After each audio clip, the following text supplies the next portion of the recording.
Alright, so I just got done watching a lot of basically watching and looking at a lot of stuff regarding Thor 2 or Thor Dark World, as it's being called. And um basically when it comes to a sequel, I feel the need to talk about my thoughts for the first movie in the series.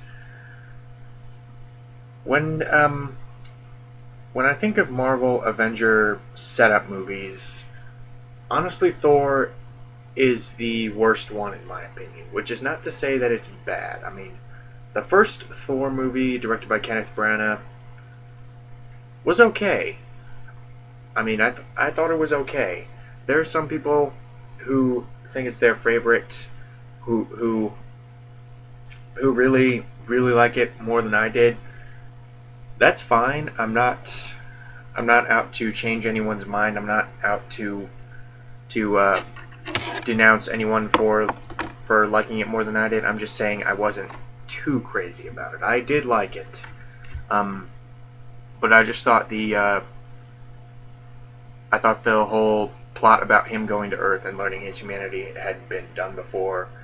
It it had basically it wasn't really it wasn't really as fresh as I wanted it to be. I mean when I watch a movie called Thor, I would like to see him doing Thor stuff, like fighting basically the hordes of monsters that would seek to threaten Asgard. You got a lot of that in the first 20 minutes, but the movie never really tops that. I mean, the rest of it is just him kind of palling around with Natalie Portman and Stellan Skarsgård on Earth.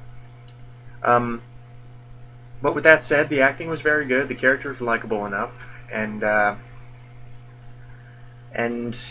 yeah, it's really a testament to the writers and the director and everyone who worked on the movie, really, that they took someone as ridiculous as Thor and made a decent movie out of him. I mean, it's like, it's like Captain America. This could easily just be the subject of laughter, but they accomplished it fairly well. Um, and the second movie looks really good. I mean, when it comes to November movies, the big ones that I can think of are this and Hunger Games: Catching Fire. I like Thor better than Hunger Games, so I'm going to see Thor when when it comes out. I'm not going to see Catching Fire. Um, because one thing I can say about Thor, it held the camera still.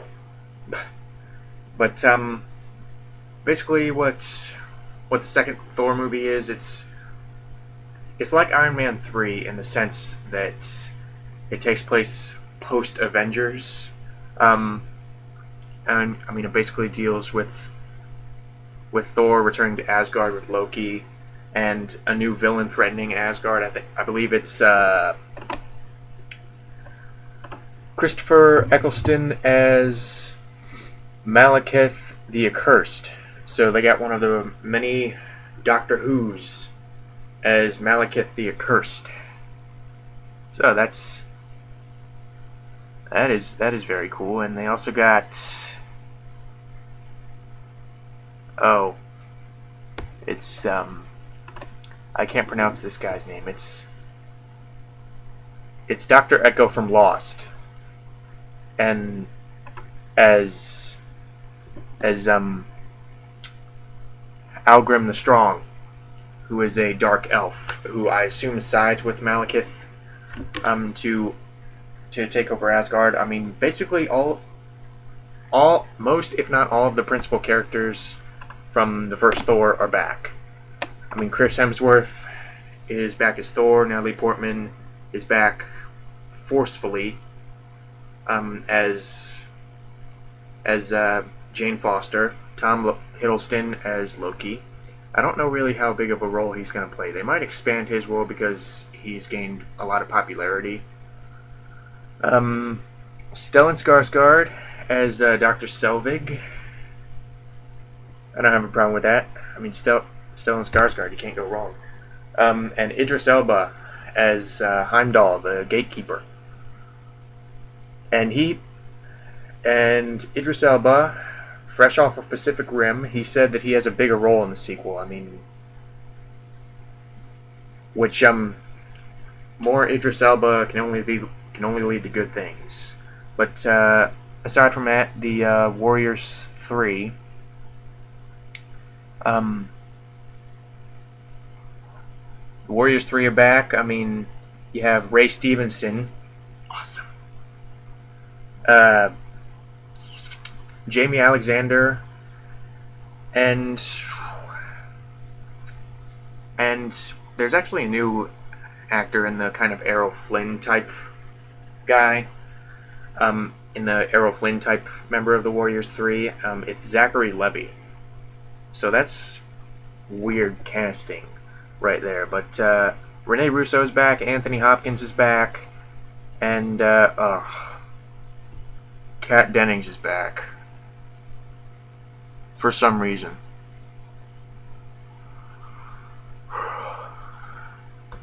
In my opinion, she was the worst thing about the first Thor. I mean, she was so annoying. And so out of place. She took me out of the movie every time she popped up. I mean, did we really have to have an assistant character for Natalie Portman? I mean, wasn't Natalie Portman enough? Didn't we have enough very strong human characters with her and Stellan Skarsgård running around with Thor? But anyway, it's one of the reasons I'm really looking forward to this is it kind of, I don't want to say fixes, because this is just a minor gripe that I had about the first movie, in that it's kind of, like I said, I didn't really dig the fact that Thor was on Earth. He wasn't doing Thor things. He wasn't flying around and killing people with his hammer. So, no innuendo intended there. But this one, it looks like he's going to fight more Asgardian level bad guys. I mean, by the looks of it, you're going to see more of him in the Warriors 3. Natalie Portman is going to go to Asgard. I don't know why. I mean, maybe they'll come up with a reason. But they might do some of the kind of fish out of water stuff they did in the first movie, but this time it's kind of reversed. Natalie Portman is in Asgard, whereas in the first one, Thor was on Earth. And what I really like to see is the different reactions between Thor and the Asgardian characters, because a large part of the first movie, there was this really kind of animosity between Thor and Odin, because Thor was being all arrogant and he really wanted to. He was really anxious to go to war. I mean, he basically took any excuse he could get to fight. I mean, he was really kind of, honestly, he was kind of unlikable in the first 20 minutes of Thor. But I'd be interested to see how his interactions with Odin and the rest of the Asgardian people have changed. I mean, now that he's gotten kind of more humble, he's gotten more grounded. So I'd like to see if they go anywhere with that. Little discouraged that Kenneth Branagh is not directing this one, but Alan Taylor is directing it. And Alan Taylor, he's kind of dealt with this medieval mythological entertainment before, in that he directed several episodes of Game of Thrones. So that already has filled me with optimism, because Game of Thrones is awesome. But another thing that really boosts the optimism with me on this one is the fact that Loki, it doesn't really look like he's going to be the main bad guy.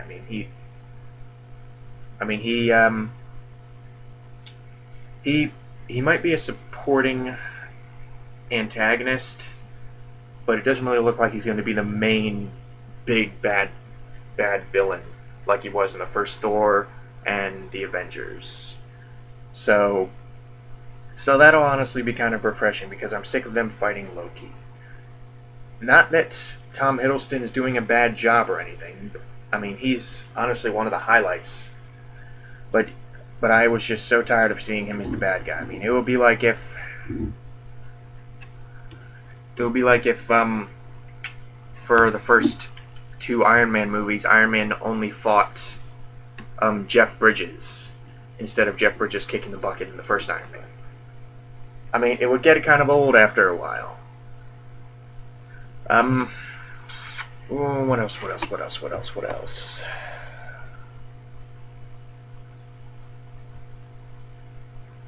I don't really know why. Getting back to the whole fish out of water thing, I don't really know why Natalie Portman is in Asgard. I mean, they'll probably come up with some reason like it's for her protection, like they know that Thor cares for her or something like that. All right. I mean, I would like them to come up with something stronger than that, but I don't know. Hopefully they'll be able to do the battle scenes better than the first movie, because the large-scale battle scenes in the prologue of the first Thor movie sucked. I mean, all of the combatants in the army looked the same, which they were probably.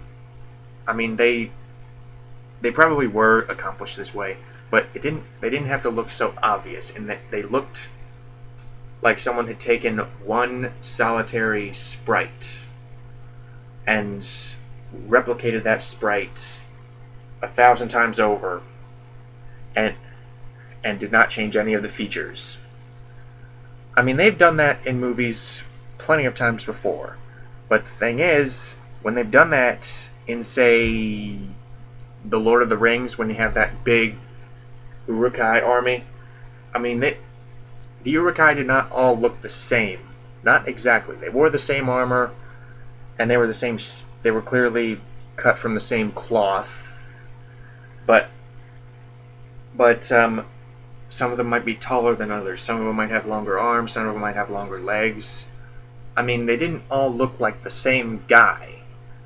And not only that, the CG in the opening battle scene of Thor was just bad to begin with. I mean, it looked really fake, which it had no business looking fake. I mean, you think a Marvel movie with this kind of budget behind it would be able to make a decent war scene with these kind of Norse mythological beings, but oddly enough, the stuff that should have looked really bad looked really good in the first Thor. I mean, the Rainbow Bridge, that could have easily just been kind of a My Little Pony type thing where Thor just goes on the Rainbow Bridge. But it honestly looked really cool. And it was made of graphite. The colors were looked like they were kind of on the inside of the graphite. I mean, the colors almost looked ultraviolet. In how they were kind of fleshed out. But anyway, so yeah, Thor 2. The trailers look fairly generic. I mean, they're kind of advertising it as, I don't know if this was their intention, but the trailers just scream generic hero movie. I mean, there's some bad guys. Thor has to stop them, and somewhere along the line, he has to go rescue Natalie Portman. I mean, nothing really has really differentiated up until this point, in terms of what they are showing in the trailers. I mean, obviously, yeah, there's a certain amount of differentiation in terms of exactly what characters are in there. I mean, obviously, every superhero movie doesn't have Thor in it, but the general story that's being outlined in the trailers looks kind of looks fairly standard, and I hope that changes when we get more trailers down the line. And if not, what's wrong with a basic story? I mean, if it's done well, a basic story can be fine. I mean, look at the first Thor. I mean, the first Thor told a basic story with. I mean, again, would I have liked to have seen more for Thor's big screen debut? Yes, but for the basic story that we got for the first Thor movie, I mean, they didn't screw it up. They told it. They told a very serviceable Thor story. They told a good, decent Thor story. And I was talking about this in my review of the Wolverine. There's nothing wrong with simplicity. Not if you do it well. Not if. I mean, obviously, you don't want your movie to seem cliched, but you can have a basic story and not have it be cliched. I mean, you can certainly throw a lot of unique stuff in there. I mean, Lord of the Rings was a basic story. I mean, it's this big bad guy wants to take over the world, and these heroes have to stop him. Simple. I mean, even Avengers had a basic story. This evil god wants to side with these aliens to take over the world, and a team of superheroes with really colorful outfits have to stop him. I mean, there's nothing wrong with that. I mean, they did it really well. I mean, that it was actually very refreshing. So if they do a basic story with Thor 2, part of me would have wanted them to go a little deeper, but the other part of me is saying, there's nothing wrong with it. I mean, not if they write it well. I mean, if the characters are likable and the story is told in a way that does not insult you, that does not feel cliched, then it can work. So yeah, Thor 2, I tell you what, even it looks better than the Hunger Games 2. And I'm sure I might get flack for that, but take that, Hunger Games. Thor looks better. I don't mean to take a crap on anyone's taste, but yeah, I'm gonna be at Thor, and I'm gonna be laughing at the people who go to Hunger Games. Namely, my brother. My brother's going to Hunger Games, and he says, "Why are you going to see Thor?" I'm like, because Thor doesn't have Jennifer Lawrence. It has Chris Hemsworth. He's awesome.